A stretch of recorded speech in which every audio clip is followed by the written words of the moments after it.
okay, we begin to see bigger crops, different crops, okay, so that there is now the capability of having a surplus, okay. In addition, humanity begins to discover that, yeah, if we save the seeds, we can now grow crops on purpose. We don't have to wander around. We domesticate the animals. Okay? Now, remember, and this is going to be a reoccurring theme, more food, more people. More people, more food. With more food, then there's more people. And with more people, we begin to grow more food. And that's not a bow tie, that's the infinity. It keeps going. Okay? It just keeps. Eventually it does flatten out, but we're not there yet. It's going to take a couple thousand years. Okay? And it happens in China first. All right? Where suddenly it's like, oh, hey, despite all the people, we don't have enough food. Okay? But anyways, okay, this leads to not everyone has to farm. Okay? So the people that are bad at farming or the people that, don't want to farm can focus on making wagons, making baskets, working with metal, working with, whatever, okay? And so we see the rise then of a complex society, okay? Now,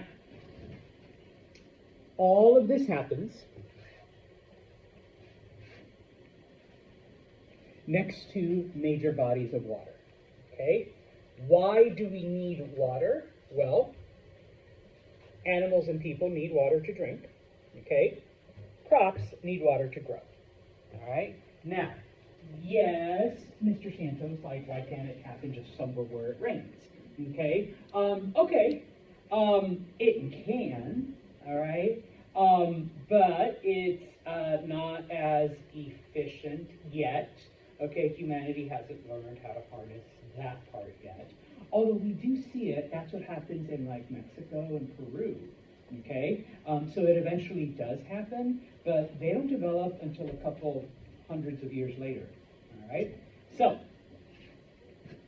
you can't use salt water. All right, so the place where early societies develop is next to the rivers. Okay, the big rivers. Tigris, Euphrates, the Nile, the Indus, the Yangtze, and the Yellow. Okay? Now, what happens? What is the importance here? Okay? Well, it starts off because most of these rivers flood at some point, okay, usually in the spring, all right? But there are other times of the year. The water overflows, okay, and it floods the land, and eventually the water recedes, and what happens is because the land was flooded, it is left with all kinds of nutrients, all kinds of like good stuff that makes things grow, okay? And so humans discover like, hey, it's really, really easy to grow our wheat here. It gets a lot harder to grow it over here. So, boom, okay? And so, now, eventually, okay, humans begin to learn that, okay,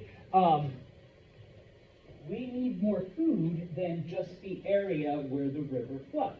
And so humans begin to develop systems where if we dig channels and trenches, and eventually, it comes from the Persian word canals, all right, we can channel water into other areas, and now we have just expanded, okay, where all of the food can grow, okay? And, of course, it doesn't hurt, I'm going to go back to the map, that in all of these areas, okay, it is a very temperate climate, okay? Not too hot, well, it is kind of warm in Egypt, but definitely not too cold, and so you're able to grow crops pretty much year-round, okay? So FYI, this will be, something you need to know, remember. The first cities, the first societies, the first civilizations all happened next to rivers, okay? All of them, all right? Now, the first place where this happens, okay, is in, like I said, all right, in those river areas. Now, oh, I'm sorry, I literally am just repeating myself here. So if you don't want to write all of this down, you don't have to.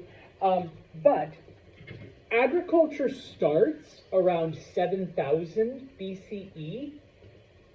So it doesn't happen overnight. It takes about like 3,500 years before humans go from figuring out that you can grow plants on purpose and you can, capture animals and have them reproduce and they stay with you, okay, to you have settlements and then you have villages and then you have bigger areas and our food surplus is growing and our population is growing, so we're having more and more food. And now Seth doesn't have to farm because he sucks at farming, but he's really good at making baskets.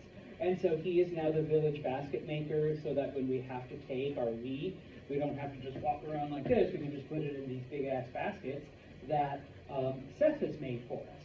Okay? And you know what, Madison, sorry, you're also a bad farmer, but Madison is really good at making wagons. Okay, somehow figured out, we'll talk about the invention of the wheel and everything. So, farmers then come and buy wagons and baskets, and we're able to put the baskets in the wagons and take our food to different places, okay? Because David and Mars here are awesome farmers, and they grow so much food, they're like feeding the entire village. Okay, so yes, we begin to see all of this happening. Okay, now, in addition to that, now we're talking, I'm sorry. Depending on where you are, it takes anywhere from 3,500 to about 5,000 years for all of that to happen. Okay, it doesn't just like, oh yay, we have lots of food. Let's start, making wagons and baskets and, weapons and shit. No, it takes a couple thousand years. Okay, now, in addition, and as a result of, Seth making baskets and Madison making carts and, all of these other things happening, we see the advent and the development of early technology. Okay. Now, I know today we say technology and we think, the iPad and iPhones and different apps and, GPS system. No, think a little bit more primitive. I mean, it's still technology. Okay. But, at some point, someone figures out the wheel. Okay. And so the invention of the wheel makes it easy now for people who make wagons to make wagons. All right, and so you can carry a lot more and a lot farther than just carrying your bushels of wheat. Okay, if you're able to put them on this thing that you can just roll places. Now, don't think of it, like, oh my gosh, like the wheels I have on my car. No, we're very, very, very primitive, all right? You're not going fast. You're not going, like, a lot of places. We're not even pulling it with animals yet, okay? You're literally just, pushing this rickety old thing, okay? Because we have a surplus of food, people are now making stuff with metals. They're discovering, hey, there's this stuff we found in the ground. If you heat it up hot enough, it'll melt, and you can make it into things, okay? So that now, I don't have to throw a rock at that gazelle that I want to kill, because, pig and sheep and goat is great, but sometimes you just want a gazelle, all right? But if we take this metal and we melt it and we shape it with a little pokey edge, all right, and then we tie that to like a stick, okay, or we can throw the stick or we can stab things with it and the animal dies a lot quicker, all right? Eventually humans figure out the bow and arrow too, all right? And so we see that development. I'm not going to go through everything, but people learn how to work with wood, people learn how to work with stone, and so now we're seeing, different things that make not just farming, okay, because those metals can also be made into hoes and shovels and other things, okay, not just weapons. All right, but we see things that not only make farming easier, but make other aspects of life, okay, also easier. And so, yeah, the technology continues to expand. Now, I apologize because I was, kind of going through all of this. One of the things that happens when humans begin to mess around with metal, okay, is they realize, oh, and you need to know this recipe. It happens totally by accident, okay? You take copper and you melt it. And then you take tin and you melt it. And you mix them together and you let it cool. You get a third thing. You get bronze. And bronze is stronger than both copper or tin on its own, okay? Humans are like working with copper. They have copper weapons and copper tools. And like I said, by accident, someone discovers that, if you mix copper and tin together, you get bronze, and bronze is like way stronger. It becomes the metal for the next 10,000 years, which is why we refer to this time period as well. The Bronze Age, yeah, because everything, it isn't until humans discover iron that changes, okay? Now, just FYI, it's the Mesopotamians that discover this. They keep it a secret for a very long time. You want bronze shit? You gotta buy it from us. Trade and commerce then comes, because suddenly, here's a group of people who want what we have. We're gonna hold out on them until they give us something, okay? We don't have money, okay? So, all right, eventually the secret of bronze does get out, all right? Because something like that, you can't keep a secret forever, all right? But it is the Mesopotamians that come up with it first, all right? I put here some of the other stuff that then humans, mess around with, okay? And like I said, because some areas have more of something and other areas have less, and everybody wants bronze, and maybe people want beer, and maybe you want fruit and it doesn't grow in your area, or everybody's heard of Seth's baskets and they're coming from thousands of miles away to buy his baskets. And so yes, we see the advent of trade and commerce. Now during this time, it's a simple barter. I will give you 10 bushels of wheat for 15 of your baskets. Okay, boom, we trade. Okay, I'll give you 3 of his baskets and some of my wheat for one of your 2 wagons. Okay, now I can fulfill that order. Yes, thank you. Okay, and so we begin to do that. Now, once again, remember, thousands of years, we begin to see a rise in social class. Okay. Because, yes, we have farmers, and we have woodworkers, and we have basket makers, and we have metal workers, and we have artists, and we have warriors, and we have all of this. Suddenly, some people are a bit more important than others, okay? The fun part here, and I say that ironically, fun, pretty much in every society that we're going to look at, somehow the farmers end up at the bottom. Even though, how did this all get started? Because of farming, yeah, Oh, I erased it, food, people, food. Yeah, okay, even though because the food surplus led to all this, they're the ones that end up at the bottom of the social status, okay? Now, the first division, and I apologize, I gotta eat this strawberry. Wrong.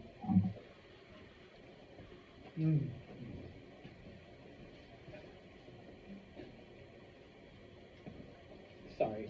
All right. The first social division. What do we mean by urban? city. What do we mean by rural? Yeah, out in the middle of nowhere, out in the boonies. Okay? That is the first social division that we begin to see. Because obviously, the farmers aren't living inside of the cities. They're living, because they need room to grow the crops. Okay? So they're living kind of outside of the city. Everyone else, okay, the wagon maker, the basket maker, the smith, they're the people that make metal stuff. All right? They don't live inside the city. Okay? Now, I'm a really shitty artist. Okay, I can't draw. So I'm just going to draw a big square. That's our city. Early cities had walls, so that kind of goes with it. Okay? The people in the city made the stuff. Okay? So I know we haven't touched on everything, everything that gets made. Okay? But they're the ones that make it. Okay? The farmers that are outside of the city walls, they grow the food. Okay? And so, the farmers would come into the city, okay? The people in the city would come out to the farms, and depending on what you needed, okay, you bought, you sold, you traded, okay, the food that you grew for the different metals that were made, or the different baskets, or the different wagons, or whatever. Okay? So they were interconnected. Okay? Now, the next division that we begin to see is the people who are settled. Okay? Because even though the farmers live out here, outside the city, they are settled. Okay? They're in the same place. All right, it's not like you pick up your farm and move it, okay? So the settled people, both city and, farmer, versus what we call the pastoralists. These are the people that mainly focus on animals, okay, as their, how they help society, okay? Now, we have two types, and you do need to know this, okay? We have what's called transhuman, okay? These are the ones, once again, that we think of, and I think I had it like on a slide on the previous chapter, where you divided them, okay? They live pretty close to the cities, okay? And they have their animals, and maybe they have their, you can come over here and draw a hut. Go ahead, draw a hut. They had their little hut or their village, and at some point they take their animals and off they go. Here, these are mountains. They go off into the hills, into the valleys, and they're gone for a month, 2 months, 3 months, however long. And out there, whether it's goats or sheep or cows or whatever, they wander, they eat, they grow, they do their thing, they reproduce, and then you come back. Once you come back, okay, all right, now you're going to shave your sheep and your goats. You're going to milk your cows. You're going to, I don't know. I have never raised animals, whatever else you do with animals. Okay? And then, yes, at some point, you will either, spin the cloth or, you butcher some of them. So meat, milk, wool, whatever, you are trading it, I mean, meat's good, but we got to have some bread. We got to have some other stuff. So you're trading with the farmers, okay? And, of course, I'm buying Madison's wagons and Seth's baskets and all, I'm trading him half a cow for whatever. Madison loves milk, so I'm giving her all kinds of milk for a wagon, type of thing. Okay, and so all connected. Okay, now remember, we also have those hordes. Okay, these guys don't stop. Okay, these guys are going back and forth across Asia, all right, with all kinds of animals, all right. They're the ones that domesticate the horse because they need horses to keep up with these animals. And of course, when they need something that those animals don't provide, how do they get it? Sometimes they trade, but usually they raid, they plunder, they pillage. They will swoop in and kill people and murder and burn and take all the shit they want, and off they keep going. Okay? So, this just then gives the maps of the different areas we're going to look at, but just FYI, the purple area, that is where most of those hordes wandered for tens of thousands of years, just back and forth, and when they needed stuff, they would swoop down, okay, and take it. All right? The first area where this happens is in the Fertile Crescent, okay, for obvious reasons, all right? And if they're not, well then, here they are, okay? Number one, you do need to know, I will ask you this on the exam, okay, bless you. Where is Mesopotamia today? If you put Iraq, modern day Iraq, boom, okay, you got it, okay? If you put like America, no, okay, wrong answer, all right? So you do need to know what Mesopotamia is today, okay? Remember that Mesopotamia is actually a Greek word that means between the rivers, okay? Because you have the Tigris, you have the Euphrates, and this is where it started, okay? So the land is super fertile, okay? Now, the thing about the Tigris and the Euphrates, okay, is that they were always flooding, constantly flooding, okay? There was no pattern to when it would flood and destroy stuff and, swoop over. Now, obviously, you need it to flood so that the land becomes fertile and you can grow these crops. But too much of the flooding, and especially if you're not expecting it, would destroy everything that you've built, okay? So that, okay, the humans in this area, okay, develop what is called irrigation, okay? We'll talk about irrigation in a minute. So that they use the power of the river, the destructive power, let's say, to their advantage. All right? Now, the fact that Mesopotamia was so close to other societies, I promise I'll come back. All right? Other areas, okay, made it perfect because they grew the food and they were able to get like other things. All right. Now, when it came to irrigation, okay, it's the early Mesopotamians figured out that if we build, like pile up dirt in this area, it'll keep the water from coming over here.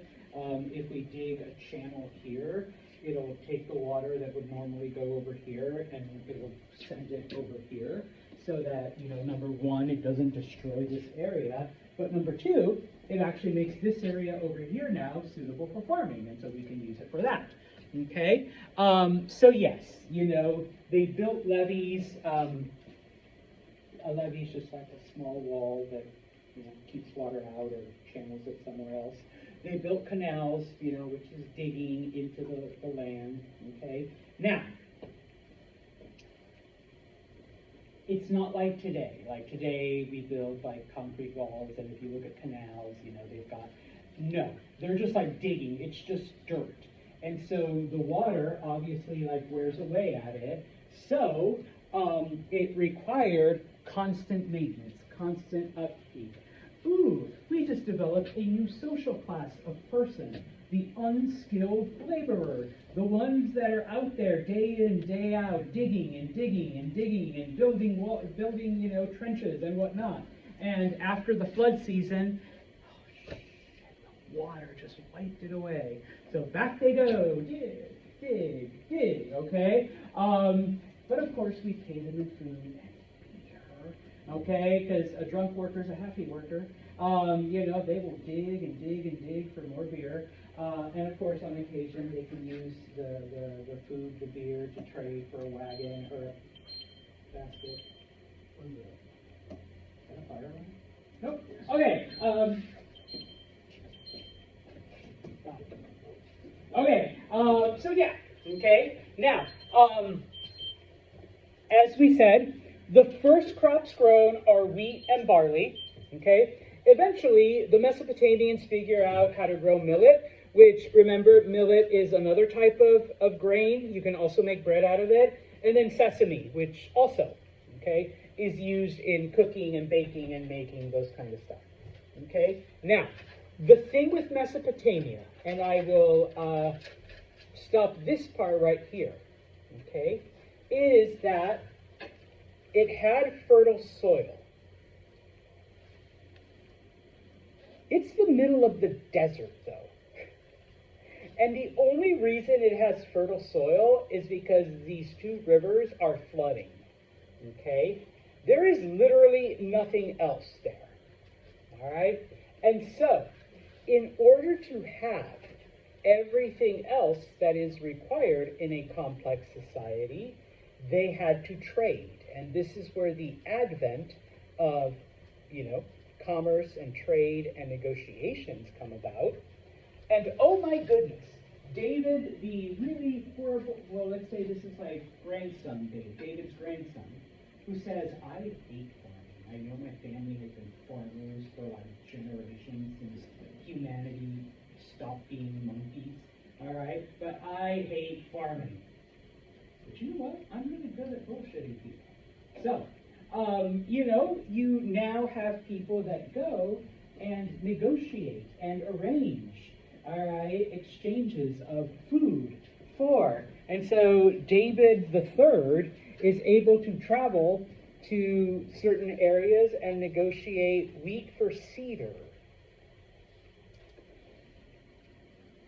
He knows that the smiths need copper and tin. We're not going to tell the people why. It's still our secret. But what do you get with copper and tin? Bronze. Okay. And then David III will go back and negotiate the sale of bronze tools and weapons and all of this other stuff. Okay. So yeah. All right. Mesopotamia begins to trade with other regions. Okay. This map is in your textbook. It basically shows then where, different things. So Mesopotamia, all it had was fertile soil, okay? You wanted wood, cedar, you had to go either to Turkey or to what is today modern-day Lebanon, okay? For the longest time, Lebanon was famous for its cedar trees. They're not there anymore. Modern historical events have destroyed all the cedar forests, okay? You wanted precious stones for jewelry and stuff, you went east, okay? You wanted other metals to make our super secret bronze, you went north into the mountains, okay? And of course, we had David III and his son, David IV, who would go up there and trade, negotiate, arrange, make treaties, sales, etc. Now, with people that mine copper and tin, would they make caves or just use caves that are already there? Use stuff that's already there, but as humanity progresses, then yes, they start digging and stuff like that. All right? Now, before y'all leave,